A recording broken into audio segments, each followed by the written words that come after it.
അതെ fresh fresh fresh. അത് reveal ചെയ്തായിരുന്നോ? പറയാമോ? കാണാണ്ട് ഒളിച്ചിരുന്നിട്ടൊക്കെ ചെയ്യുള്ളൂ. കാര്യം ഇതിന്റെ ഒരു ഫോട്ടോ പുറത്തു വന്ന അന്ന് വൈകിട്ട് ഗ്രൂപ്പിലിട്ട് കളിയാക്കും എന്റെ കൂട്ടുകാർ. ചന്തുവാണ് അനുഭവിച്ചിട്ടുണ്ടെന്ന് അറിയാം. നമ്മൾ സീനിയർ ആർട്ടിസ്റ്റ്, നമ്മൾ കുറെ ഒക്കെ you girls very lucky now. എനിക്കന്ന് 5 വയസ്സേ ഉണ്ടായിരുന്നുള്ളൂ. അവർക്ക് അറിയൊന്നുമില്ല, പിള്ളേർക്കൊന്നും തന്നെ അറിയൊന്നുമില്ല. വെറുതെ ഒരാളെ ഓട്ടോഗ്രാഫ് കൊടുക്കണം. എല്ലാവരും ലാലേട്ടൻ ഇടയ്ക്ക് വരുമായിരുന്നു. അപ്പൊ ലാലേട്ടൻ ആ സമയത്ത് എൻ്റെ അടുത്ത് ഇങ്ങനെ പറയും, നമസ്കാരം, വെൽക്കം ടു സിനിമ ഡാഡി. ഈ അടുത്തിറങ്ങിയ ഒരു മലയാള സിനിമയുടെ ട്രെയിലറിൻ്റെ താഴെ വന്ന ഒരു കമൻറ്റാണിത്. 2024 ഞങ്ങൾ ഈ സിനിമ കാണാൻ വേണ്ടിയിട്ട് ഇനി ലോൺ എടുക്കേണ്ടി വരുമോ എന്ന്. ബിക്കോസ് അത്രയ്ക്കും പ്രതീക്ഷയാണ് സിനിമയെ സ്നേഹിക്കുന്ന ആളുകൾക്ക്.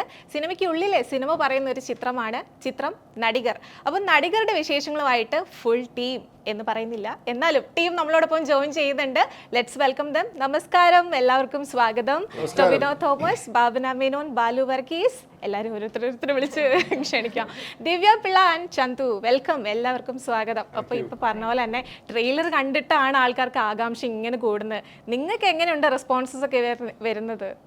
ഭയങ്കര നല്ല റെസ്പോൺസാണ് കിട്ടിക്കൊണ്ടിരിക്കുന്നത്. പക്ഷെ നമുക്ക് സിനിമ ഇറങ്ങിയിട്ടുള്ള റെസ്പോൺസാണ് അറിയാനായിട്ട് കാത്തിരിക്കുന്നത്. ഇപ്പം നിങ്ങളുടെ ഒരു കോംബോ എന്നുള്ള രീതിക്ക് പറയുകയാണെങ്കിൽ ഒന്ന് കൂതറയ്ക്ക് ശേഷം ഒരു 10 ഇയേഴ്സിൻ്റെ മറ്റൊരു ഗ്യാപ്പിന് ശേഷമാണ് ഒന്നിച്ച് വരുന്നത്. അപ്പം നമ്മുടെ നായകന് എന്തൊക്കെ ഡിഫറൻസസ് വന്നിട്ടുണ്ട്? ഇവിടുന്ന് തുടങ്ങാല്ലേ?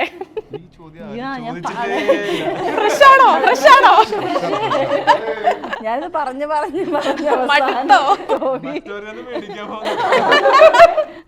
ഡ്രസ് മാറിയിട്ടുണ്ട്, കുഴപ്പമുണ്ടോ? അതെ അതെ അതെ. അല്ല അതിപ്പോ ചുരുക്കി പറയാണെങ്കിൽ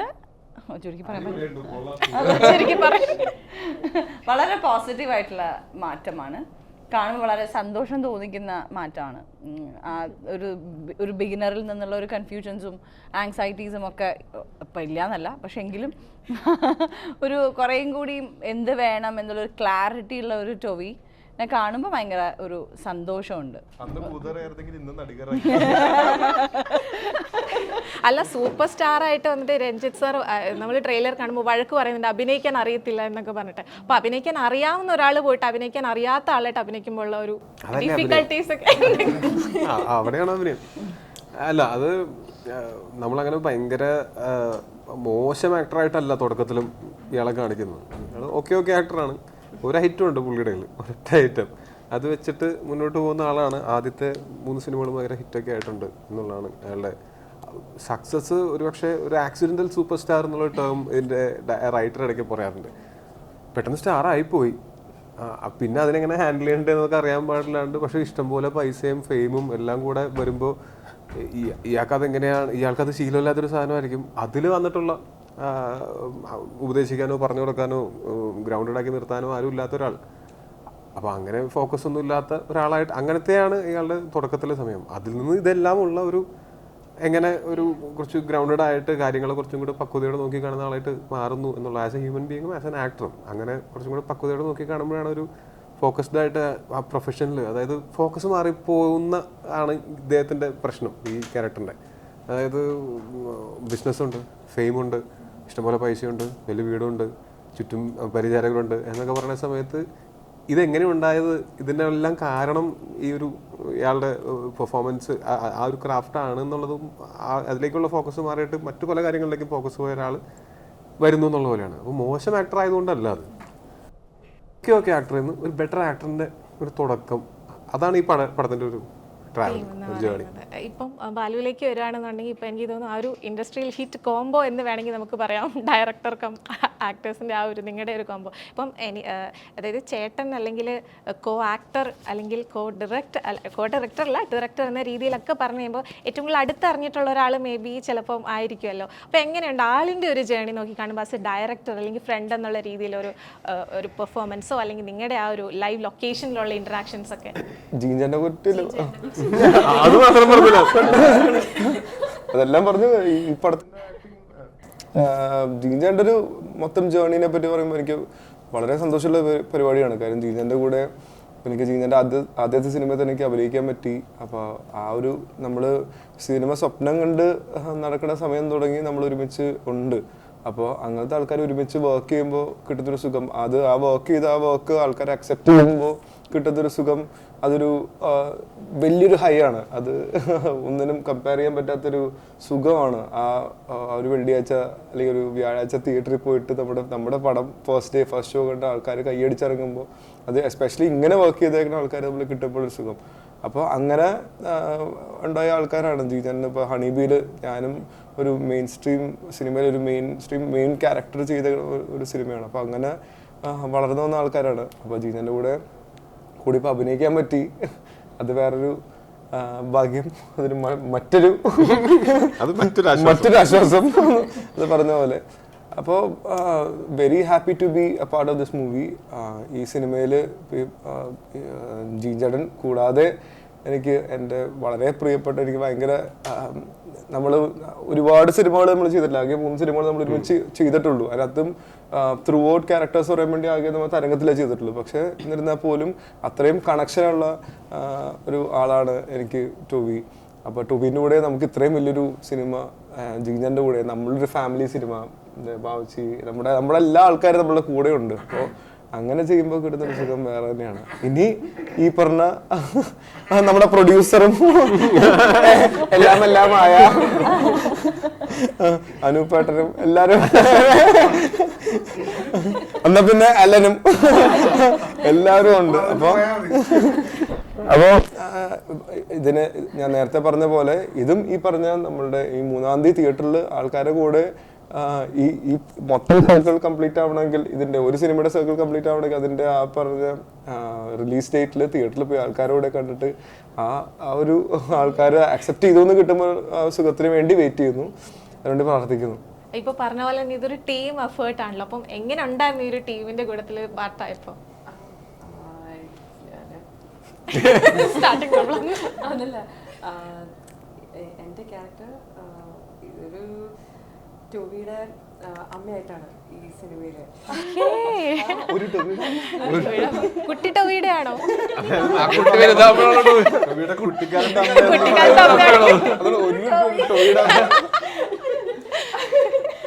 ഞാൻ ഉദ്ദേശിച്ചത്, പക്ഷെ നമ്മൾ തമ്മിൽ കോമ്പറ്റീഷൻ സീൻസ് ഇല്ല. കുട്ടിക്കാലാണ് അത്. ആ ഒറിജിൻ സ്റ്റോറിയിൽ ആ പാർട്ടി കൂടെ നിങ്ങൾക്ക് മനസ്സിലായിട്ടുണ്ടാവും. അപ്പോൾ അതിൽ ഈ കഥ എൻ്റെ അടുത്ത് പറഞ്ഞപ്പോൾ തന്നെ ഭയങ്കര ഒരു എന്താ പറയുക, എനിക്ക് ഒത്തിരി ഫീൽ ആയിട്ടുള്ള ഒരു ക്യാരക്ടറാണ്. ഇറ്റ്സ് ലൈക്ക്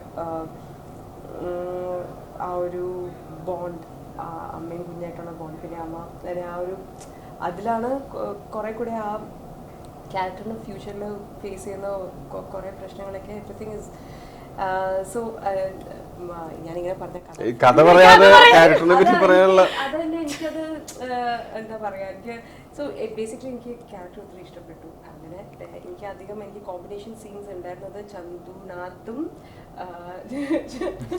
ചന്തുനാഥാണ് ടോബിയുടെ അച്ഛൻ. ഇതിന് കിടക്കട്ടെ, അവനും കിടക്കട്ടെ. ഇതിപ്പോ പറഞ്ഞത് കഴിഞ്ഞ ഇന്റർവ്യൂല് പറഞ്ഞായിരുന്നു, ചന്തു ആണ് ടോബിന്റെ അച്ഛനായിട്ട്. ഒന്നും ഞെട്ടിയതായിരുന്നു ചന്തു, വേറെ ചന്തു ഞെട്ടിപ്പോയായിരുന്നു. അപ്പോ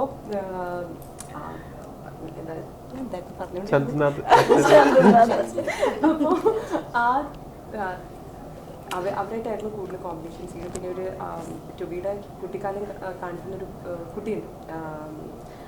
ആ കുട്ടിയായിട്ടും ആ കുഞ്ഞായിട്ടുള്ള ഒരു ഫ്രണ്ട്ഷിപ്പും പിന്നെ ആ ബോണ്ടും എനിക്ക് ഇതൊക്കെയാണ് എന്റെ ഓർമ്മയിലും. സായിപ്പിന്റെ പേര് പറഞ്ഞില്ല കേട്ടോ, മോശമായി പോയി. സായിപ്പിന്റെ പേര് പറഞ്ഞു. അയ്യോ ശരി, സായിപ്പിന്റെ പേര്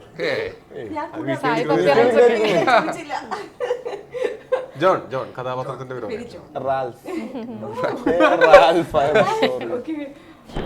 സായിപ്പിന്റെ പേര് ഞാൻ ചോദിച്ചില്ലായിരുന്നു. പക്ഷേ പുള്ളിയായിട്ടുള്ള കോമ്പിനേഷൻ സീൻസ് ഒക്കെ പക്ഷെ അത് കുറച്ചേ ഉണ്ടായിരുന്നുള്ളൂ. പക്ഷെ കൂടുതൽ ആ കുട്ടിയായിട്ടുള്ള പിന്നെ കൂടെ അഭിനയിച്ചപ്പോഴും ആ her emotion, I mean, his emotions and everything that came out. അത് reveal ചെയ്തായിരുന്നോ? Yeah, you revealed. So basically പറയാവോ അത്? ടോബിയുടെ കുട്ടിക്കാലം കാണിക്കുന്ന ഒരു പെൺകുട്ടിയാണ്. Her name is ആരാധ്യ എന്നല്ലേ? Aaradhya. he's wonderful. You know, ചെറിയ ആർട്ടിസ്റ്റ് ആണെങ്കിലും she's so good, and our emotions, so that bond that we shared and that friendship that we shared, എനിക്ക് ഭയങ്കരമായിട്ട് ഇഷ്ടമായിരുന്നു. ആൻഡ് ദെൻ കാശ്മീരിലാണ് ഷൂട്ട് ചെയ്തത്. ഭയങ്കര തണുപ്പിൽ ഐസിലാണ് നമ്മൾ ഷൂട്ട് ചെയ്തത്. അതൊരു വെരി ഇമോഷണൽ സീനാണ്. സോ എൻ്റെ സിനിമയുടെ ഹൈലൈറ്റ് ഏറ്റവും കൂടുതൽ അതും പിന്നെ തണുപ്പത്ത് നമ്മൾ മാഗി കഴിച്ചതൊക്കെയാണ് എൻ്റെ ഓർമ്മയിൽ. അത് and will be one of the best എൻ്റെ സിനിമ കരിയറിൽ. ഇറ്റ്സ് വൺ ഓഫ് ഒരു ഭയങ്കര ഒരു ടച്ചിങ് ഒരു ക്യാരക്ടറും പിന്നെ that entire experience with the whole team and the crew. എനിക്ക് ഓർമ്മയുണ്ട് അവിടെ നമുക്ക് ചേഞ്ച് ചെയ്യാൻ നമ്മളൊരു ഫ്രോസൺ ലേക്കിൻ്റെ പുറത്താണ് നമ്മൾ ഷൂട്ട് ചെയ്തത്. It was already frozen. I think there was no ആ സമയത്ത് ആ ലേക്ക് അവിടെ ഓഫ് റോഡ് ചെയ്ത് അവിടെ ചെന്ന് ടെൻറ്റ് കെട്ടിയിട്ടൊക്കെയാണ് ഐ ചേഞ്ച്ഡ്. ആൻഡ് എൻ്റെ അപ്പോൾ for me that was big. എന്താ പറയുക, നമ്മളിത് പണ്ടൊക്കെ ആക്ട്രസസിന് അവർ ക്യാരവാൻ ഒന്നും ഇല്ലായിരുന്നു. അപ്പോൾ എനിക്കിപ്പോൾ പറയാതെ അപ്പോൾ രേഖ മാം പണ്ടൊക്കെ എൻ്റെ അടുത്ത് പറയായിരുന്നു, ലൈക്ക് പുള്ളിക്കാരത്തി എന്തൊക്കെ അനുഭവിച്ചിട്ടുണ്ടെന്ന് അറിയാം. നമ്മൾ സീനിയർ ആർട്ടിസ്റ്റ് നമ്മൾ കുറേ caravan, you girls are very lucky now, നിങ്ങൾക്ക് ക്യാരവാൻ ഉണ്ട്, യു ആർ സോ ലക്കി എന്നൊക്കെ പറഞ്ഞിട്ട്. So now I can say ഞങ്ങളും കഷ്ടപ്പെട്ടാണ് യുനോ ഷൂട്ട് ചെയ്യുന്നതും അഭിനയിക്കുന്നതൊക്കെ. Like but it was fun for me. Like I thought was amazing over there. Like the entire crew നമ്മുടെ എല്ലാവരും ഒരുമിച്ച് ആ ഒരു and everyone is so passionate. And എല്ലാവരും like you know for that movie നമ്മൾ എത്ര കഷ്ടപ്പെട്ടു എല്ലാം ചെയ്ത്. So it's always gone to be കുറച്ച് ഉണ്ടായിരുന്നെങ്കിലും ഭയങ്കര ഒരു മെമ്മറബിൾ എക്സ്പീരിയൻസ് ആയിരുന്നു. ഓക്കെ, അപ്പൊ നമ്മൾ ചന്തുവിലേക്ക് വരുമ്പോൾ ഏറ്റവും ആദ്യം ട്രെയിലറിൽ നിന്ന് നമ്മൾ നോട്ടീസ് ചെയ്യുന്നത് ലാലേട്ടന്റെ ഒരു റെഫറൻസും കാര്യങ്ങളൊക്കെയാണ്. അപ്പൊ വിരൽ അഭിനയിക്കാന്ന് പക്ഷെ ആദ്യം ചോദിക്കുന്നത് ഡേവിഡ് പടിക്കലാണ്, പക്ഷെ അത് ചെയ്യാൻ കിട്ടിയേക്കുന്നത് ചന്തുവിനാണ്. എങ്ങനെയുണ്ട് ഈ ടീമിന്റെ കൂടെയുള്ള ഒരു വർക്കിംഗ്? അടിപൊളിയായിരുന്നു, ഭയങ്കര രസമായിരുന്നു. മഞ്ഞമരി കഴിഞ്ഞിട്ട് നേരെ ഒന്ന് ജോയിൻ ചെയ്തതാണ്. അടിപൊളി സെറ്റിലേക്കാണ്. അപ്പോൾ ജെയിൻ ചേട്ടനും ബാലു ടോബി ആയിട്ടാണ് എനിക്ക് കോമ്പിനേഷൻ കൂടുതലുള്ളത്. ഭയങ്കര കംഫർട്ടബിൾ ആയിരുന്നു. നമ്മളെന്തെങ്കിലും കാര്യങ്ങളൊക്കെ പറഞ്ഞു കഴിഞ്ഞിട്ടുണ്ടെങ്കിൽ അതൊക്കെ പറഞ്ഞു കഴിഞ്ഞിട്ടുണ്ടെങ്കിൽ തിരിച്ച് നമുക്കതിനുള്ള കറക്റ്റ് ആയിട്ടുള്ള മറുപടി തരുന്ന ഞാൻ സംശയങ്ങളൊക്കെ ചോദിക്കുമ്പോൾ അതൊക്കെ പറഞ്ഞു തരുന്ന കാര്യങ്ങളൊക്കെ എല്ലാം ഭയങ്കര അടിപൊളിയായിരുന്നു.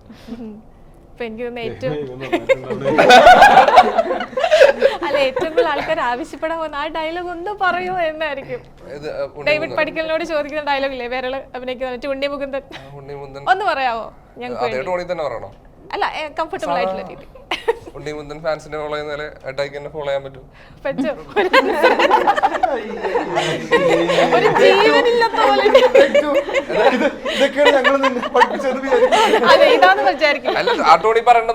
അല്ല, ഞാൻ കംഫർട്ടബിൾ ആയിട്ടുള്ള എന്നാ ടോണി കിട്ടുമോ? ഉണ്ണി മുകുന്ദൻ ഫാൻസിനെ ഫോളോ ചെയ്യുന്ന പോലെ അറ്റാക്ക് എന്നെ ഫോളോ ചെയ്യാൻ പറ്റുമോ? അത്രേ ഉള്ളൂ.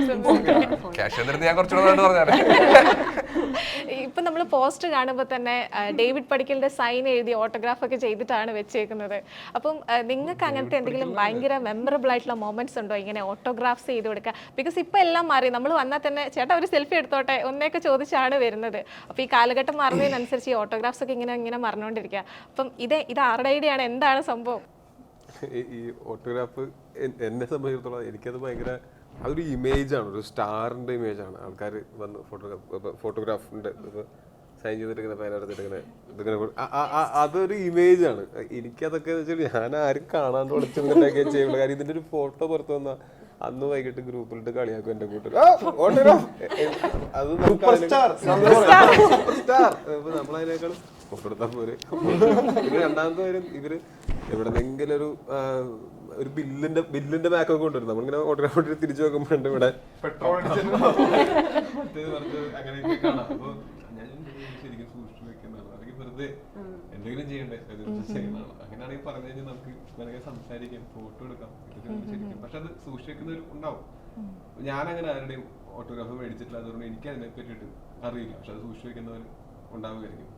പക്ഷെ ഇപ്പോഴത്തെ കാലത്ത് അതിനേക്കാൾ കൂടുതൽ ഉള്ളത് ഫോട്ടോഗ്രാഫി ഡിമാൻഡ് കുറവാണ്.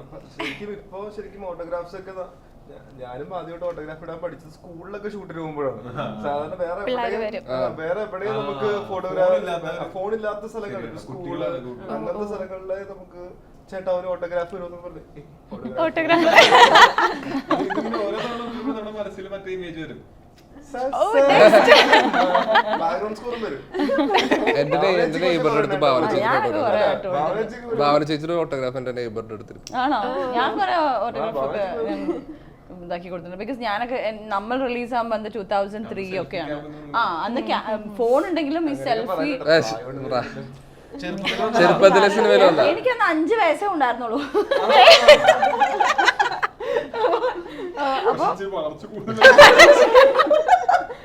അപ്പൊ ആ സമയത്ത് ഈ പറഞ്ഞ പോലെ വന്നിട്ട് ചോദിക്കുമ്പോ ഫസ്റ്റ് ഓട്ടോഗ്രാഫ് എന്നൊക്കെ പറയുന്നതേ ഒരു ഞാൻ എന്തെഴുതും എന്നൊക്കെ പറഞ്ഞിട്ട് ചിലരിങ്ങനെ കഥയൊക്കെ എഴുതി കൊടുക്കുന്നുണ്ടാവും. അപ്പൊ നമ്മൾ ചുമ്മാ ഓട്ടോഗ്രാഫിലല്ലേ? അല്ല, ചില ആർട്ടിസ്റ്റുകളുണ്ട്.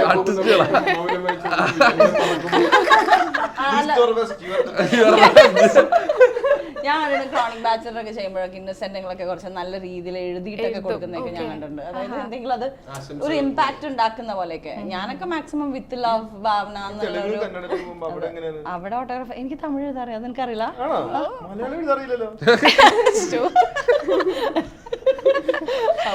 അപ്പൊ അങ്ങനെയൊക്കെ നിങ്ങൾക്ക് അങ്ങനത്തെ ഒരു സ്റ്റാർഡം അല്ലെങ്കിൽ ഈ ഒരു ഓട്ടോഗ്രാഫ് മെമ്മറീസ് ഒക്കെ എങ്ങനെ? ഇപ്പൊ മഞ്ഞുമൽ കഴിയുമ്പോ ഫുൾ ഫാൻസ് ആണ് ഗേൾസ് ആൻഡ് ബോയ്സ് ഇവിടെ.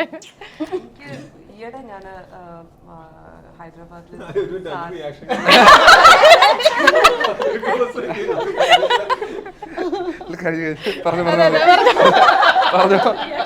അതിനോട് ക്യാമറ നോക്കുന്നുണ്ട്.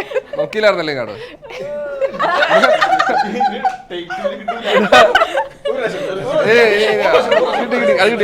കിട്ടിയത്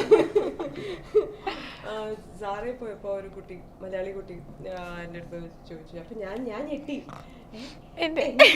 ഓട്ടോഗ്രാഫ് ചോദിക്കാൻ ആൾക്കാരോ എന്നൊക്കെ വെച്ചിട്ട് കുട്ടി ആണെങ്കിൽ വന്നിട്ട് ചേച്ചി ഒന്ന് ലൈക്ക്. അപ്പം ഞാൻ ഓക്കെ ഫൈൻ. ഞാൻ അപ്പൊ എനിക്ക് എഴുതാനായിട്ട് എനിക്കൊക്കെ എന്നെ ആദ്യമായിട്ടൊരു ഓട്ടോഗ്രാഫ് അല്ലേ. അപ്പൊ ഞാൻ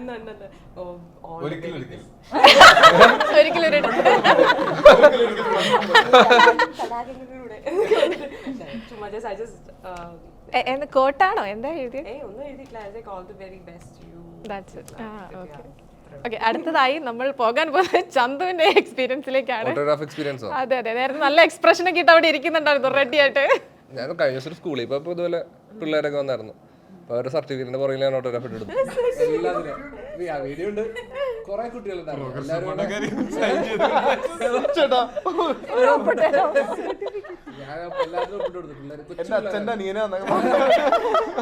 അവർക്ക് അറിയൊന്നുമില്ല, പിള്ളേർക്കൊന്നും തന്നെ അറിയൊന്നുമില്ല. വെറുതെ അവന്മാര് ഒരാളെ ഓട്ടോഗ്രാഫ് കൊടുക്കണം.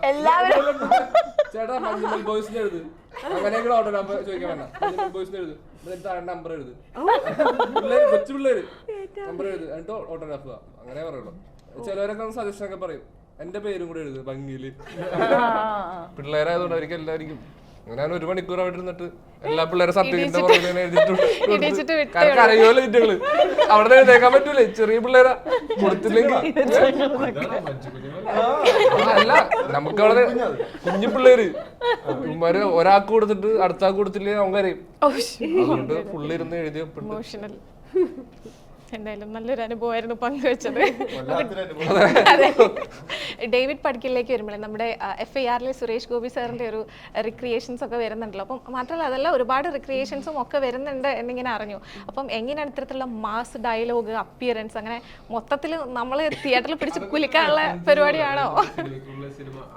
സിനിമയ്ക്കുള്ള സിനിമ നമ്മള് 3 നമ്മള് ഫസ്റ്റ് സിനിമ ഉൾപ്പെടെ 4 വരുന്നുണ്ട്. അതിൽ ഈ സിനിമയ്ക്കുള്ള സിനിമ നമുക്ക് ആകെ ഒരു ഇൻസിഡന്റിന്റെ തൊട്ട് മുമ്പുള്ള ഒറ്റ പീസ് ഓഫ് ഡയലോഗ്. നമ്മള് അതിന്റെ ഒരു കഥ ഫുൾ പറയാനായിട്ട് നമുക്ക് സമയമില്ല. അപ്പൊ അത് ആൾക്കാർക്ക് ഏറ്റവും പെട്ടെന്ന് റിലേറ്റ് ആവുന്ന, അതിനകത്ത് മറ്റേ ഷെട്ടി ആ ക്യാരക്ടറിന്റെ വേറെ എന്തോ ഹെഡ്ഗെ അങ്ങനെ എന്തോ ക്യാരക്ടറാണ് ഷൈൻ ചേട്ടൻ ചെയ്തേക്കുന്നത്. അപ്പൊ ആൾക്കാർക്ക് അത് ഒരു സിനിമ ഷൂട്ടിങ് തന്നെ അത് കഥ ഏകദേശം ഇതൊക്കെ തന്നെ ആയിരിക്കും കഥ എന്നുള്ളത് മനസ്സിലാക്കാനായിട്ട് റെഫറൻസിന് വേണ്ടിയിട്ട് അത് ചെയ്തിരിക്കുന്നതാണ്.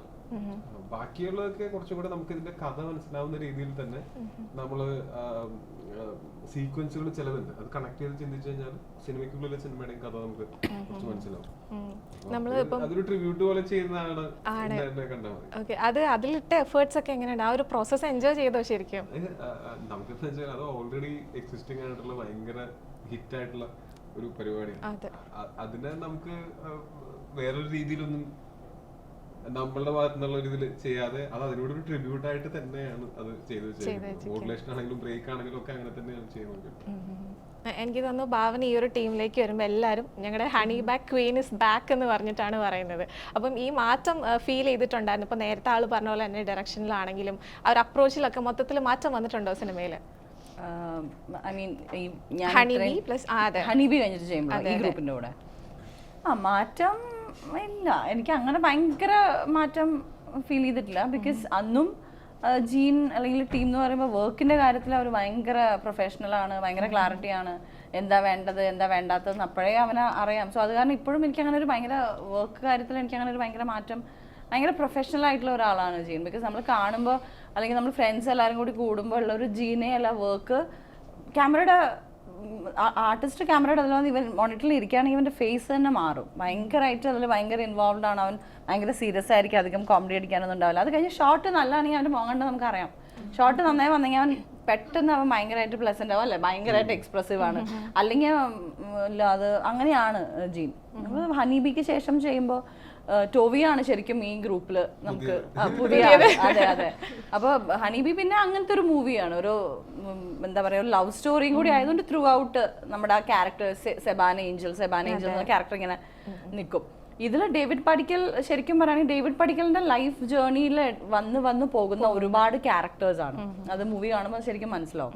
സോ ഈ ഒരു സാധാരണ ഒരാൾ, ഒരു പുതുമുഖ നായകൻ വന്ന് ഓവർനൈറ്റിൽ ഒരു സൂപ്പർ സ്റ്റാർ ആയി ആ സക്സസ് ഹാൻഡിൽ ചെയ്യുന്നത്, അല്ലെങ്കിൽ ആ ഡേവിഡ് പടിക്കലിന്റെ ലൈഫിൽ ഇൻഫ്ലുവൻസ് ചെയ്യുന്ന കുറേ ക്യാരക്ടേഴ്സ്, അത് കഴിഞ്ഞിട്ട് അവർ ഇവരുടെ ഉയർച്ചയോട് അനുസരിച്ച് ചിലർ ചിലപ്പോൾ അങ്ങ് കൊഴിഞ്ഞു പോകും, ചിലർ കൂടെ തന്നെ ഉണ്ടാവും, സക്സസ് എങ്ങനെ ഹാൻഡിൽ ചെയ്യണമെന്ന് അറിയാതെ. സോ നേരത്തെ ടോവി പറഞ്ഞ പോലെ തന്നെ ഒരു സൂപ്പർ സ്റ്റാറിൻ്റെ ഉള്ളിൽ നടക്കുന്നത്, ഇപ്പോൾ ഉദയനാണ് താരം എന്ന് നേരത്തെ അത് പറഞ്ഞു, അത് ഒരു കോമഡി ട്രാക്കാണ്. ഇതിൽ കുറേയും കൂടി നമ്മൾ ഇതുവരെ പറയാത്ത ഒരു സ്റ്റാറിൻ്റെ ലൈഫ്, അവരുടെ പേഴ്സണൽ ലൈഫിൽ അവർക്കുണ്ടാവുന്ന ആ ഒരു മൂഡ് സ്വിങ്സും, അല്ലെങ്കിൽ എങ്ങനെ ഇത് ലൈഫും ഇതും കൂടി എങ്ങനെ ബാലൻസ് ചെയ്ത് കൊണ്ടുപോകണം എന്നുള്ള ഒക്കെ അങ്ങനെയാണ് കുറേയും കൂടി ക്ലിയർ ആയിട്ടാണ് അത് പുറത്ത് പറയുന്നത്. സോ എനിക്ക് ഈ ടീമിലേക്ക് തിരിച്ചു വരുമ്പോൾ definitely I am more than happy.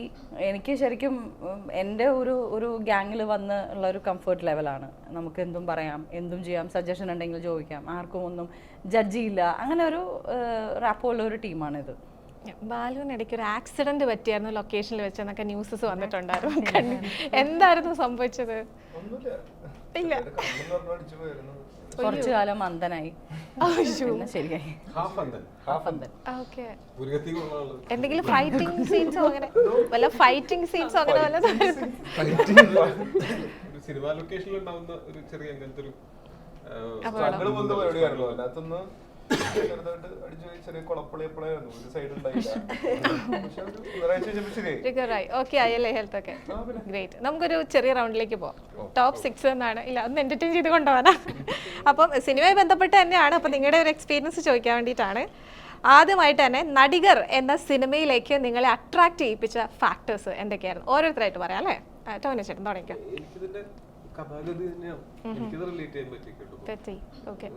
Entertaining ആയിരിക്കും, ആളുകൾക്കും കാണാൻ എന്ന് തോന്നി. തീർച്ചയായും പിന്നെ ഉറപ്പായിട്ടും ഇതിന്റെ ഒരു ടീം, ആ കഥയും നന്നായി, അതിന്റെ ടീമിനുള്ള വിശ്വാസം ഉണ്ടെങ്കിൽ നമ്മൾ എന്തായാലും സിനിമ ചെയ്യുക എന്നുള്ളതാണ് ഡിസിഷൻ എടുത്തു. And Bhavana? I think Jeen എന്ന ഫിലിം മേക്കർ.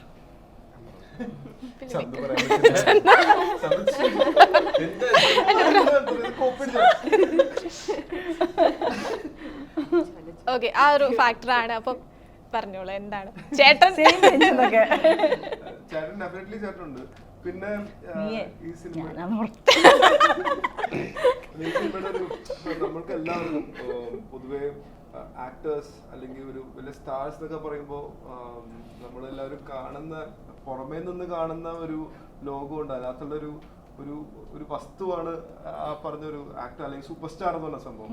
അയ്യോ അവരുടെ എന്തായിരിക്കും അവരുടെ ലൈഫ് വേറെ പരിപാടിയാണ്, ഇവരുടെ എല്ലാ ദിവസവും മറ്റേ ഫുൾ രാവിലെ എഴുന്നേറ്റ് മറ്റേ കയ്യിൽ ജ്യൂസ് വരുന്നു, ഓം ശാന്തി മുമ്പിൽ രാവിലെ ഷാറുഖ് ഖാൻ പോകുന്ന പോലത്തെ പരിപാടിയാണെന്ന് വിചാരിക്കും. പക്ഷെ അതൊന്നും അല്ല, അത് ശരിക്കും അതല്ലാത്തൊരു പ്രോപ്പർ സാധാരണ ഒരു മനുഷ്യന്റെ ജീവിതം ഉണ്ടല്ലോ. അപ്പൊ ആ ഇവിടെയാണ് മറ്റേത് പറയാൻ പറ്റിയത്.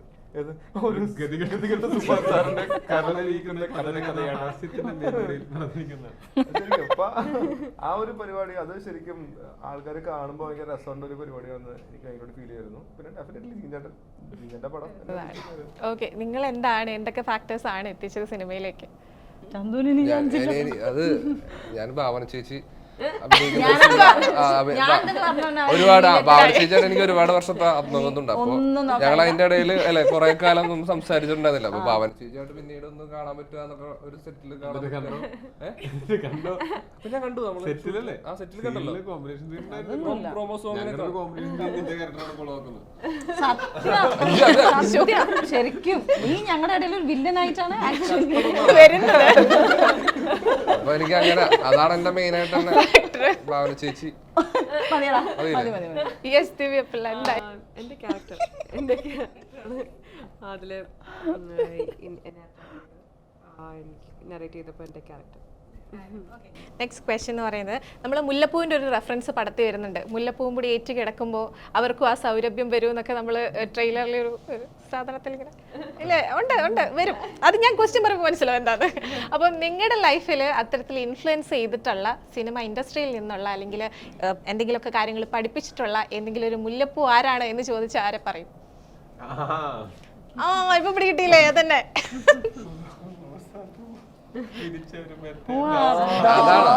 മുല്ലപ്പൂ അല്ല, റോസപ്പൂ. സോറി, റോസപ്പൂ.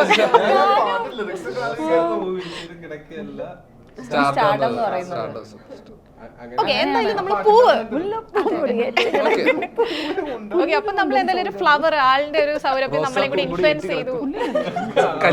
പാടിക്കോ സൗരഭ്യം. റോസാപ്പും പിടിക്കും അങ്ങനെ. ഓക്കെ, കല്ലാടാ പുല്ലല്ല. ആലോചിച്ച് പറഞ്ഞു അങ്ങനെ ഒരു ഇൻഫ്ലുവൻസ് നമ്മളെന്തെങ്കിലും ഇൻഫ്ലുവൻസ് ചെയ്തിട്ടുള്ള അല്ലെങ്കിൽ ഇത്തരത്തിലൊരു ഫ്ലവർ നമുക്ക് തരുന്ന ഒരു സൗരഭ്യം ഉണ്ടല്ലോ, അതുപോലെ നമ്മളെ ഈ സിനിമ ഇൻഡസ്ട്രിയിൽ നമ്മളെ ഇൻഫ്ലുവൻസ് ചെയ്തിട്ടുള്ള ആരെങ്കിലും ഒക്കെ ഉണ്ടെങ്കിൽ അവരുടെ ഒരുപാട് പേരാണ്. എന്നാലും കോമ്പിനേഷൻ ഓഫ് സൗരഭ്യമാണ് കിടക്കുന്നത്. പക്ഷെ എനിക്ക് എടുത്തു പറയണമെങ്കിൽ വേണമെങ്കിൽ രാജുവേട്ടന്റെ പേര് പറയാം. കാര്യം എന്റെ തുടക്ക സമയത്ത് തന്നെ എന്നോട് വളരെ സ്വീറ്റ് ആയിട്ട് പെരുമാറുകയും ഞാൻ 7th grade പഠിക്കുന്നത്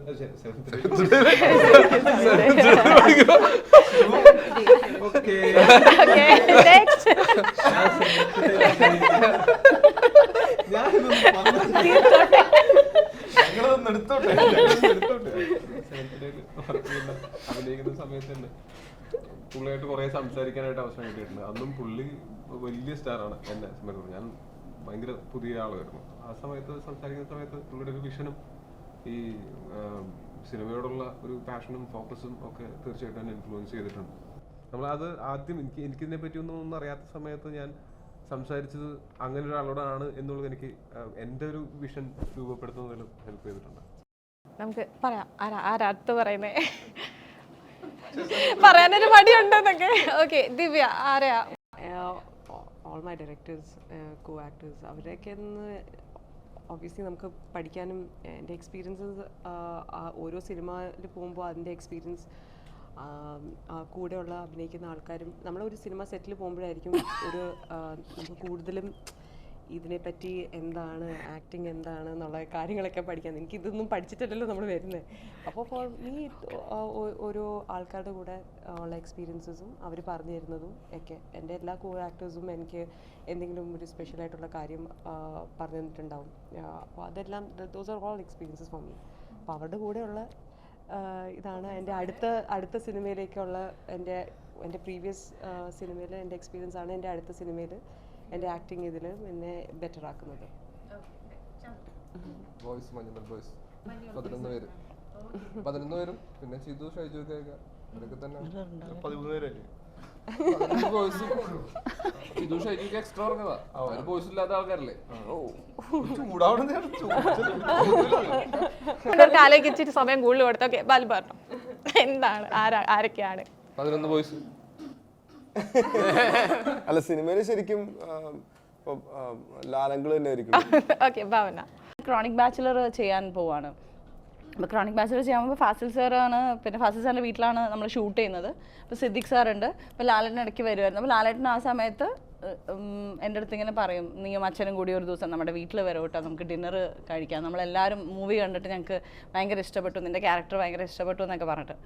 അങ്ങനെ ഞങ്ങൾ പോയിട്ട് അന്ന് ഡിന്നർ കഴിക്കലൊക്കെ ഉണ്ടായിരുന്നു. അന്നാണ് ഞാൻ ശരിക്കും ജീനിനെയും പിന്നെ മാളൂനെയൊക്കെ ഞാൻ ഫസ്റ്റ് അന്ന് പരിചയപ്പെടുന്നത്. സോ അന്ന് തൊട്ടിട്ടേ ഒരു റിലേഷൻഷിപ്പ് ഉണ്ട്. അതായത് ഇപ്പോൾ പൃഥ്വിയുടെ കാര്യം പറഞ്ഞ പോലെ നമ്മൾ വരണ സമയത്ത് നമ്മുടെ അടുത്ത് കാണിക്കുന്ന, അല്ലെങ്കിൽ നീ അത് ചെയ്യേണ്ട, അല്ലെങ്കിൽ ഇത് ചെയ്തു, ഇത് നല്ലതായിരിക്കും എന്നൊക്കെ പറയണ കുറച്ച് പേരുണ്ട്. അപ്പോൾ ഈവൻ ക്രോണിക് ബാച്ചലർ ആണെങ്കിലും ഇപ്പോൾ ഇന്നസെൻ്റ് ആംഗിൾ, ഈവൻ മമ്മൂക്ക, മുകേഷ് ഏട്ടൻ, അങ്ങനെ ഒരുപാട് പേര് നമുക്ക് പലതും പറഞ്ഞു തരും ആ സമയത്ത്. ഇങ്ങനെ കുറേ ചാടിക്കയറി ചെയ്യരുത്, നോക്കി ചെയ്താൽ മതി, അങ്ങനെയാണ് ഇങ്ങനെയാണ്. അപ്പോൾ നമ്മളൊരു കുറേ സീനിയർ ആക്ടേഴ്സിൻ്റെ മുമ്പിലേക്ക് പെട്ടെന്ന് ചെല്ലുമ്പോൾ ഇപ്പോൾ നമുക്കിങ്ങനെ കിട്ടുന്ന കുറേ ടിപ്സ് ഉണ്ട്. സോ ഒരു പീരീഡ് ഓഫ് ടൈം നമുക്കിങ്ങനെ ഒരുപാട് പിന്നെ ഞങ്ങൾ സ്വപ്നക്കൂട് ചെയ്യുമ്പോൾ കമ്പാരിറ്റീവ്ലി ഞാൻ തന്നെയാണ് അതിൽ പുതിയത്. ചാക്കോച്ചൻ ചേട്ടൻ, പിന്നെ പൃഥ്വി, മീർ ചേച്ചി ഒക്കെ അവരും അവരുടെ കയ്യിൽ നിന്ന് കിട്ടുന്ന അങ്ങനെ കുറേ ലേണിംഗ് എക്സ്പീരിയൻസസ് ഉണ്ടാവും. അപ്പോൾ എനിക്ക് ഒരാളുടെ പേര് പറയാൻ ഭയങ്കര ബുദ്ധിമുട്ടാണ്.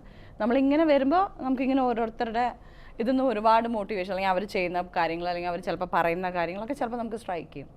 സോ അങ്ങനെ ഒരു മുല്ലപ്പൂവായിട്ട് പറയാൻ പറ്റില്ല, ഒരുപാട് മുല്ലപ്പൂ, റോസപ്പൂ ഒക്കെ ഉണ്ട് എന്നൊക്കെ. എനിക്ക് തോന്നുന്നു ഇപ്പോൾ പടത്തിൻ്റെ ഇത് വരുമ്പോൾ തന്നെ എല്ലാവർക്കും ഭയങ്കര ഡൗട്ട്സ് ഉണ്ട്, കുറേ വിശേഷങ്ങളും അറിയാനുണ്ട്. അങ്ങനെ ഫുൾ ആൾക്കാരുടെ ഡൗട്ട്സിൽ ഇതിലൊക്കെ നിൽക്കുന്നത്. പക്ഷേ പടം ഇറങ്ങിക്കഴിഞ്ഞ് May 3 വന്നു കഴിയുമ്പോഴായിരിക്കും ഒരു കംപ്ലീറ്റ് റിസൾട്ട് നിങ്ങൾക്കും നമുക്കൊക്കെ അത് ആസ്വദിക്കാനൊക്കെ പറ്റുന്നത്. അപ്പോൾ എന്തായാലും ഒരു ഇൻഡസ്ട്രിയൽ ഹിറ്റ് തന്നെ നിങ്ങൾക്ക് ഈ ഒരു സിനിമ സമ്മാനിക്കട്ടെ എന്ന് ആശംസിക്കുകയാണ്. എന്തെങ്കിലും ഫൈനലി വേർഡ് ടു പ്രേക്ഷകരോട് എന്തെങ്കിലും പറയാനുണ്ടോ? സിനിമ കണ്ടു നോക്കൂ, നല്ല സിനിമയായിരിക്കും, നിങ്ങൾക്ക് ഇഷ്ടപ്പെടുന്ന, നിങ്ങളെ എൻ്റർടൈൻ ചെയ്യിക്കുന്ന, ത്രൂ ഔട്ട് എൻഗേജ്ഡ് ആയി നിങ്ങളിരിക്കാൻ സാധ്യതയുള്ള എല്ലാ തരം പ്രേക്ഷകർക്കും ഇഷ്ടപ്പെടാൻ സാധ്യതയുള്ള ഒരു സിനിമയായിരിക്കും എന്നാണ് ഞങ്ങൾ വിശ്വസിക്കുന്നത്. കണ്ടു നോക്കൂ, ഇഷ്ടപ്പെടുകയാണെങ്കിൽ 4 പേരോട് പറഞ്ഞാൽ ഈ സിനിമ കൂടുതൽ പേര്. Thank you. Thank you.